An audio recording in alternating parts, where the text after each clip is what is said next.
तो आए बच्चों, कैसे हैं आप लोग। आशा करता हूँ कि आप सभी स्वस्थ और मस्त होंगे। आपको पता होगा कि हम यहाँ पे क्लास 10th के सभी विषय का बहुत ही बेसिक से तैयारी कराते हैं। अगर आप चैनल पे नए हैं तो चैनल को सब्सक्राइब कीजिए और वीडियो को लाइक कर दीजिए।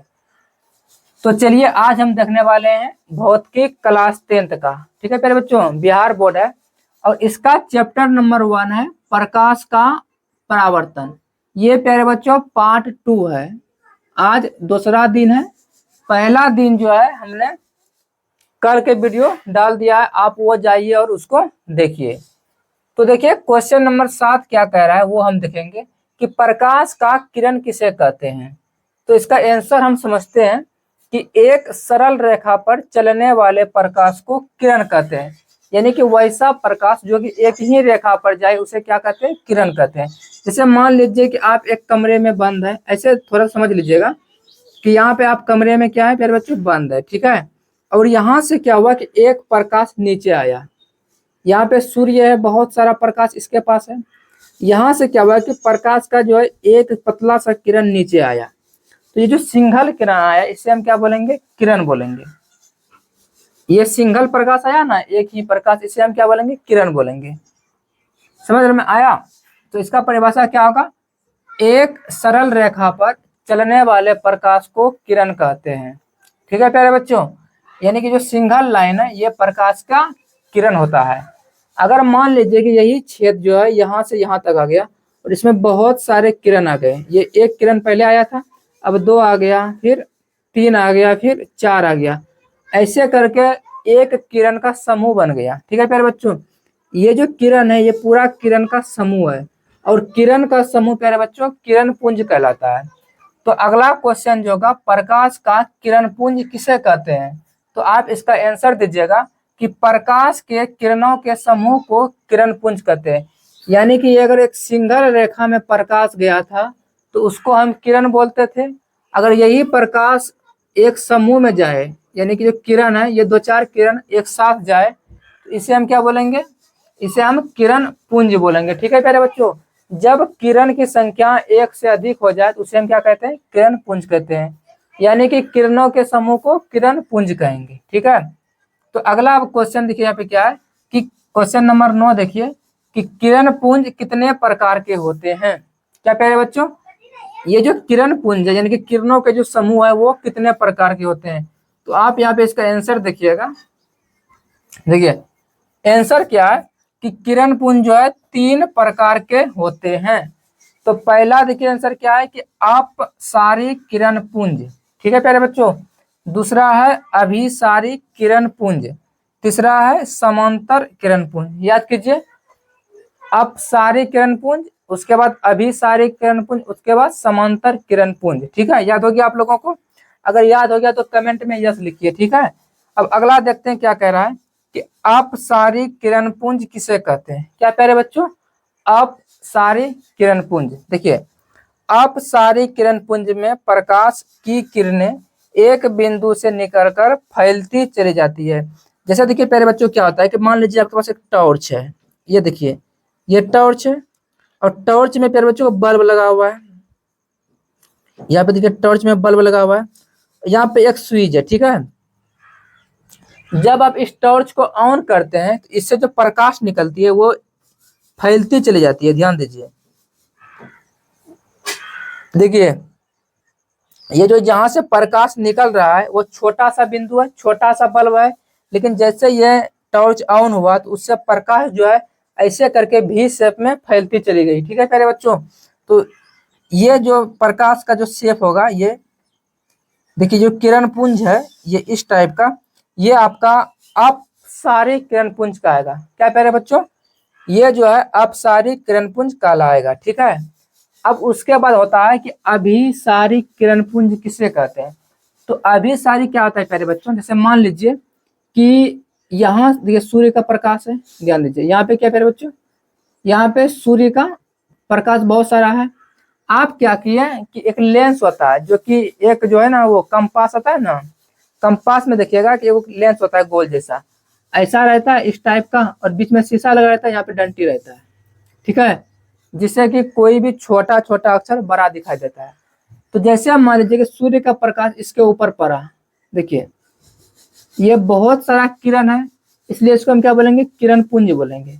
जैसे ये सूर्य का किरण पुंज इस लेंस पे पड़ा, तो ये क्या करता है कि इस सारे किरण को एक बिंदु पर आके केंद्रित क्या करता है प्यारे बच्चों, केंद्रित कर देता है। यानी कि वैसा किरण पुंज जो कि एक बिंदु पे आके मिल जाए, इस टाइप का। देखिए ये है ना, ये क्या कहलाएगा, ये कहलाएगा आपका अभिसारी किरण पुंज। क्या प्यारे बच्चों, अभिसारी किरण पुंज में प्रकाश की जो किरण होता है वो एक बिंदु पर आकर मिलती है। ठीक है प्यारे बच्चों, बहुत सारा प्रकाश का किरण था, वो एक बिंदु पे आके मिल गई है, तो इस प्रकार का किरण पुंज जो है अभिसारी किरण पुंज कहलाएगा। ठीक है, अब अगला क्या क्वेश्चन है कि समांतर किरण पुंज किसे कहते हैं। क्या प्यारे बच्चों, समांतर किरण पुंज किसे कहते हैं। तो समांतर किरण पुंज में प्रकाश की किरण एक दूसरे के समांतर होती है, जैसे कि सूर्य। देखिए समांतर का मतलब क्या होता है कि ये जैसे मान लीजिए कि ये पहला किरण गया, ये दूसरा किरण गया, ये तीसरा किरण गया, ये चौथा किरण गया, तो इस प्रकाश से जो किरण चलेगा एक ही समांतर में, उसे हम क्या बोलेंगे, समांतर किरण पुंज। ठीक है प्यारे बच्चों, और ये जो समांतर किरण पुंज बनता है वो सूर्य से बनता है। आपको एग्जाम में पूछ देगा कि समांतर किरण पुंज इनमें से किससे निकलता है, क्या बोलिएगा, सूर्य से। जब कोई प्रकाश देने वाला वस्तु हमसे बहुत दूर रहे तो उससे समांतर किरण पुंज बनता है। ये जो बल्ब और मरकरी जलता है, इससे प्यारे बच्चों समांतर किरण पुंज नहीं बनता है, क्योंकि एक बल्ब छोटा सा है लेकिन ये पूरे जो है कमरे को रोशनी करता है, यानी कि छोटे से बिंदु से निकल के वो प्रकाश फैल जाती है, इसीलिए उसे बताएं क्या बोलेंगे, उसे हम बोलेंगे अपसारी किरण पुंज। इसीलिए जो है समांतर किरण पुंज जो बनेगा वो सिर्फ सूर्य के प्रकाश से बनेगा। ठीक है प्यारे बच्चों, देखिए पहले बात समझिए क्या होता है। ये देखिए इस सारे ट्रिक को हम एक ही बात से समझेंगे। कैसे समझेंगे, ये मेरा हाथ है, अगर एक ही रेखा में प्रकाश चले तो उसे हम किरण कहेंगे। ठीक है प्यारे बच्चों, अगर यही रेखा बढ़ जाए, ये एक किरण है, ये एक और किरण आ गया, ये एक और किरण आ गया, ये एक और आ गया, तो ऐसे किरण को बताइए क्या बोलेंगे, किरण पुंज। पहले एक किरण था तो किरण था, अब बहुत सारा आ गया तो किरण पुंज बन गया। ठीक है, अब जैसे मत समझिए कि ये देखिए, ये एक किरण आ गया, बहुत सारा आया तो किरण पुंज बन गया। अगर ये किरण पुंज ऐसे फैल गया, क्या हो गया, फैल गया, तो अपसारी किरण पुंज। क्या करें बच्चों, अपसारी। अपसारी किरण पुंज किसे कहते हैं, अपसारी किरण पुंज में प्रकाश की किरणें एक बिंदु से निकलकर फैलती जाती है। तो देखिए मेरा उंगली सब फैल गया ना, यानी कि बताइए क्या हो गया, अपसारी किरण पुंज।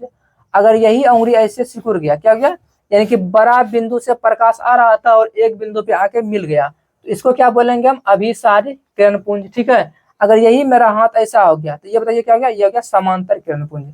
यानी कि ये जो पूरा हम बोर्ड पे लिखे हैं आपको एक हाथ में समझ में आ जाएगा।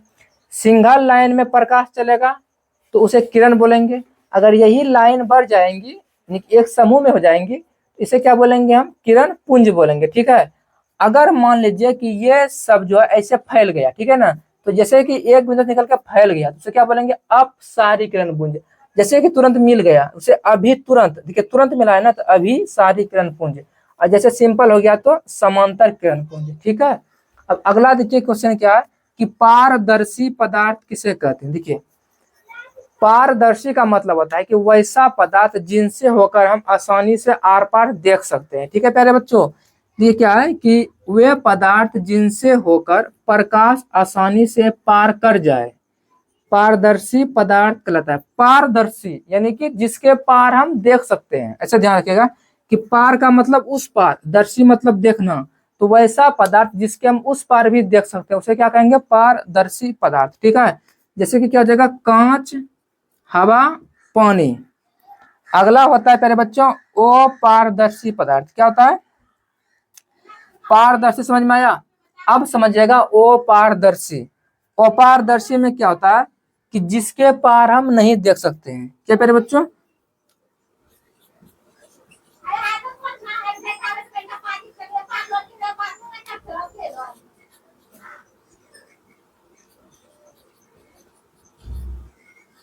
देखिए अपारदर्शी पदार्थ किसे कहते हैं, वे पदार्थ जो अपने से होकर प्रकाश को जाने नहीं देता, यानी कि जिसके हम पार नहीं देख सकते हैं, वो अपारदर्शी पदार्थ कहलाता है। जैसे कि लकड़ी, लोहा, पत्थर, अलकतरा, इन सब चीजों के हम उस पार को नहीं देख सकते हैं, अतः यह क्या हो जाएगा, अपारदर्शी पदार्थ। अब सबसे इंपॉर्टेंट आता है कि पारभासी पदार्थ किसे कहते हैं। पारदर्शी यानी उस पार हम देख सकते हैं तो पारदर्शी, नहीं देखेंगे तो अपारदर्शी। पारभासी क्या है कि हल्का हल्का देख सकते हैं। जैसे क्या हो जाएगा कि घिसा हुआ कांच। क्या करें बच्चों, पारदर्शी पदार्थ किसे कहते हैं, वे पदार्थ जिनसे होकर प्रकाश का कुछ भाग पार करते हैं, यानी कि हल्का हल्का हम देख सकते हैं। जैसे कि घिसा हुआ कांच, बैलून का रबर, तेल लगा हुआ कागज। अगर जैसे मान लीजिए कि मेरे पास एक पेपर है प्यारे बच्चों, देखिए अगर हम इस पेपर के उस पार नहीं देख पाएंगे तो क्या हो जाएगा, अपारदर्शी। अगर हम उस पार देख पाएंगे तो क्या हो जाएगा, पारदर्शी। अगर इस पे हम तेल लगा दें तो हल्का हल्का देख पाएंगे तो क्या बोलेंगे, इसको हम पारभासी, हल्का हल्का देख सकते हैं। तो अभी हम आपको जितना भी चीज बताएं, अगर वो आपको समझ में आ गया तो आप लाइक कीजिए और वीडियो को दोस्तों में जरूर शेयर कीजिए। और इसी तरह का जो है सिलेबस कंटिन्यू चलता रहेगा, उसके लिए आप जो है सब्सक्राइब कर लीजिए।